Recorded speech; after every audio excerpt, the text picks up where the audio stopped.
السلام علیکم ناظرین، آپ کو اپنے چینل میں خوش آمدید کہتے ہیں۔ آج آپ کے ساتھ شیئر کرنے جا رہے ہیں ہم جس ڈرامے کی کہانی کو، اس کا نام ہے دیار یار، جس کی کہانی اب بہت ہی زیادہ دلچسپ اور ایک سسپینس والی بن گئی ہے، اور ایسی سچویشن پہ آ گیا ہے ڈرامہ کہ سب بے چینی سے انتظار میں ہے کہ آگے کیا ہوگا۔ تو بات شروع کرتے ہیں دیار یار کی اس قسط میں، جس میں کہ جو دیباج ہے اس نے جو مکڑی کی طرح جالا بنا تھا، اس میں ایک ایک کر کے سبھی پھنستے چلے جا رہے ہیں، اور وہ جس طرح سے ان سب کی ڈوریوں کو اپنے ہاتھ میں لے کر ہلا رہا ہے، سب جو ہیں وہ اسی طرح سے وہی سب ایکٹ کرتے چلے جا رہے ہیں، اور دیباج اپنے ہر منصوبے میں کامیاب ہوتا چلا جا رہا ہے۔ اس نے بڑی آسانی کے ساتھ اس نے شامیر، جو کہ پہلے ہی اس کی ہر بات مانتا تھا اور اس کی ہر بات پہ یقین کرتا تھا، لیکن جو رابی ہے وہ اس کو اچھا انسان نہیں سمجھتی تھی، اور چونکہ اس نے اس کا رشتہ بھیجا تھا اور بار بار اس کو تنگ بھی کرتا تھا، تو وہ کافی اس کے متعلق غلط خیالات رکھتی تھی، لیکن اب شامیر کے بار بار کہنے کی وجہ سے اب اس نے بھی دیباج پر اعتبار کرنا شروع کر دیا ہے، اور دیباج کو اس کے علاوہ اور کیا چاہیے تھا۔ تو اس نے ایک اور منصوبہ بنا لیا، اور وہ فون کرتا ہے رابی کو، اور اس کو کہتا ہے کہ تم میرے آفس آ جاؤ، میں تمہیں ایک سرپرائز دینا چاہتا ہوں۔ پہلے تو میرا خیال تھا کہ شامیر کو یہ بتا دوں، لیکن پھر میں نے سوچا کہ یہ جو سرپرائز ہے وہ تم دو گی شامیر کو شادی کے بعد، اور اس کو کہتا ہے کہ میں ڈرائیور بھیج دوں، لیکن ایسا نہ ہو کہ کسی کو شک ہو جائے۔ تو وہ کہتی ہے کہ نہیں، کوئی ایسا مسئلہ نہیں، میں خود ہی آ جاؤں گی۔ تو اس کو کہتا ہے کہ تم 12 بجے سے پہلے آ جانا میرے آفس۔ اور دوسری طرف وہ شامیر کی والدہ کو فون کرتا ہے اور ان کو کہتا ہے کہ آپ میرے آفس آئیں، مجھے آپ سے بہت ضروری بات کرنی ہے اور آپ کو کچھ دکھانا بھی ہے۔ وہ پہلے تو حیران ہوتی ہے، پھر کہتا ہے کہ میں نے ڈرائیور بھیج دیا ہے، بس وہ آپ کے پاس پہنچنے والا ہوگا اور آپ آ جائیں۔ اور اب رابی جو ہے وہ کسی طرح سے بہانہ بنا کر بھابھی سے اپنی فرینڈ کے ساتھ کہیں جانے کا بہانہ بنا کر گھر سے نکل آتی ہے، اور جب وہ آتی ہے اس کے آفس میں دیباج کے، تو دیباج ایک فائل اس کے سامنے رکھ دیتا ہے، اور جو کہ ایک اپارٹمنٹ کے کاغذات ہیں، اور وہ بڑی حیران ہوتی ہے کہ یہ کیا ہے۔ وہ کہتا ہے کہ یہ میری طرف سے آپ لوگوں کو شادی کا گفٹ ہے۔ تو وہ کہتی ہے کہ نہیں، یہ میں نہیں لے سکتی، یہ تو بہت مہنگا ہے۔ تو کہتا ہے کہ قیمت نہیں دیکھی جاتی تحفے کی، اور میں چاہتا ہوں کہ جب تم لوگ شادی کرنے کے بعد میں تم لوگوں کو لاہور بھیج دوں گا، وہاں کچھ ٹائم رہنے کے بعد جب تم واپس آؤ تو بجائے انیکسی میں رہنے کے تم لوگ سیدھے اپنے اسی فلیٹ میں آؤ، اور یہ سرپرائز جو ہے وہ تم شادی کے بعد شامیر کو دو گی۔ میں اس کے نام بھی یہ کر سکتا تھا، لیکن میں نے سوچا کہ یہ تمہارے نام ہونا چاہیے، اور جب تم اس کو بتاؤ گی تو اس کو زیادہ خوشی ہوگی اور اس کو مزہ آئے گا، تو اس لیے تو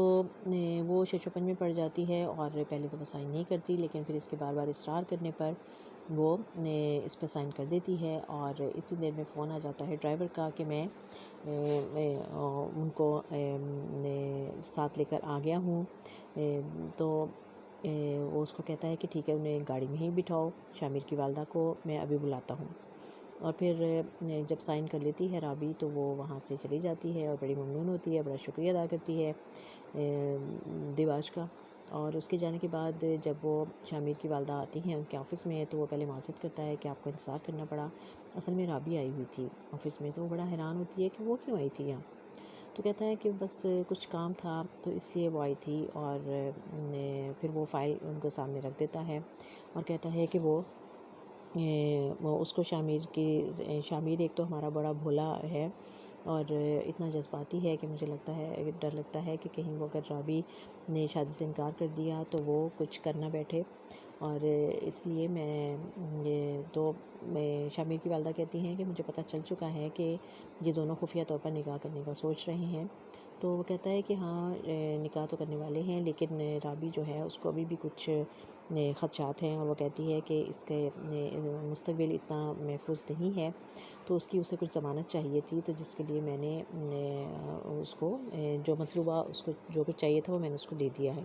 تو ماں بڑی حیران ہوتی ہے اور کہتی ہے کہ کس قدر لالچی لڑکی ہے یہ، میں تو چاہتی ہوں کہ میرے بیٹے کی جان اس سے چھوٹ جائے۔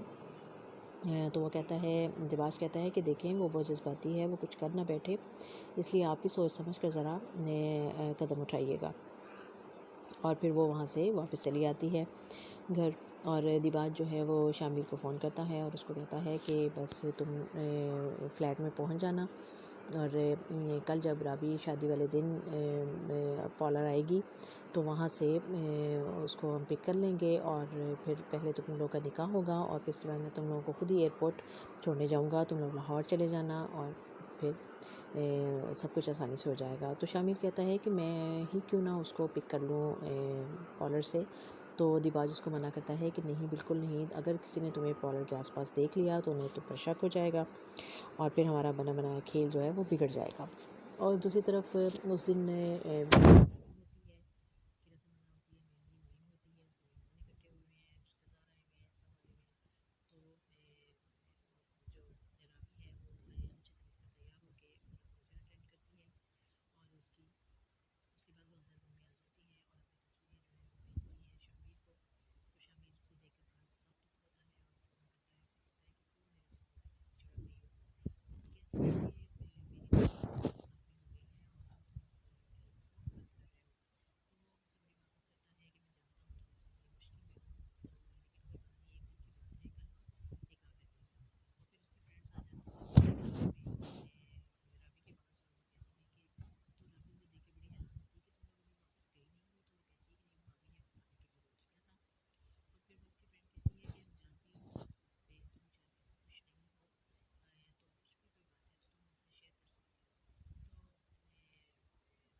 بھائی اور بھابھی اور لڑکے والے وہاں پر پوچھتے ہیں کہ دلہن کب آئے گی،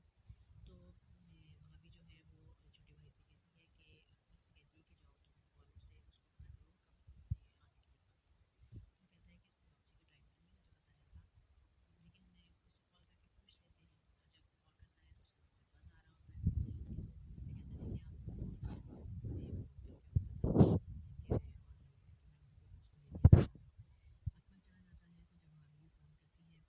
کا ٹائم تو نہیں مجھے پتہ چلتا، لیکن اسے کال کر کے پوچھ لیتے ہیں، اور جب کال کرتا ہے تو اس کا نمبر بند آ رہا ہوتا ہے، تو اسے کہتا ہے کہ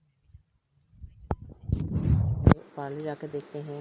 پارلر والی کہتی ہیں کہ ہمارا تو ہمیں تو کچھ معلوم نہیں ہے، وہ تو اس طرح سے بیٹھ کے چلی گئی تھی۔ پھر وہ CCTV کیمرہ بھی دیکھتے ہیں تو وہ سیڑھیوں سے اتر کر باہر نکلتے ہوئے دکھائی دیتے ہیں۔ اب دوسری طرف شامیر جو ہے وہ صبح صبح تیار ہوتا ہے اور اسی روٹین میں، تاکہ وہاں پہ شک نہ ہو، اور دیباج اس کو کہتا ہے کہ تم جلدی سے پہنچو، تو ماں اس کو روکتی ہے کہ تم کہاں جا رہے ہو، تو کہتے ہیں میں یونیورسٹی جا رہا ہوں، تو کہتی نہیں آج تم کہیں نہیں جاؤ گے، کیونکہ میں نہیں چاہتی کہ تم کہیں جاؤ۔ وہ کہتا ہے کہ نہیں ایسا کچھ نہیں ہے، مجھے وہ ضروری جانا ہے اور آپ مجھے جانے دیں۔ اور ماں کو پتہ ہے کہ یہ نکاح کرنے جا رہا ہے اور اس کے بعد میں چلا جائے گا مجھے چھوڑ کے، وہ بڑی پریشان ہوتی ہے، لیکن اب کچھ بھی اس کے ہاتھ میں نہیں ہے۔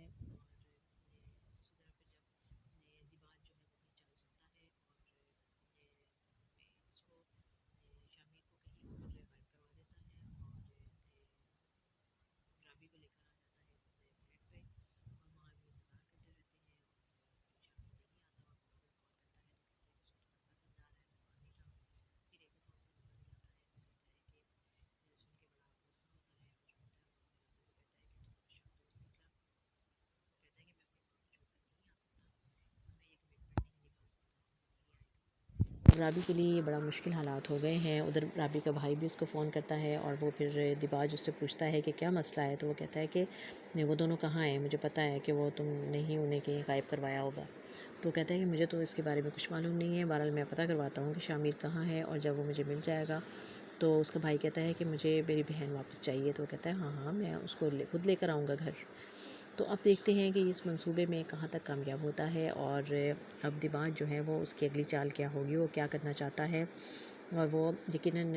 رابی کا دل برا کرنا چاہتا ہے، شامیر کے بارے میں غلط فہمیاں ڈالنا چاہتا ہے کہ شامیر جو ہے وہ آیا نہیں ہے، اور خود اس نے شامیر کو کہیں اور غائب کروا دیا ہے، اس کو وہاں تک پہنچنے نہیں دیا۔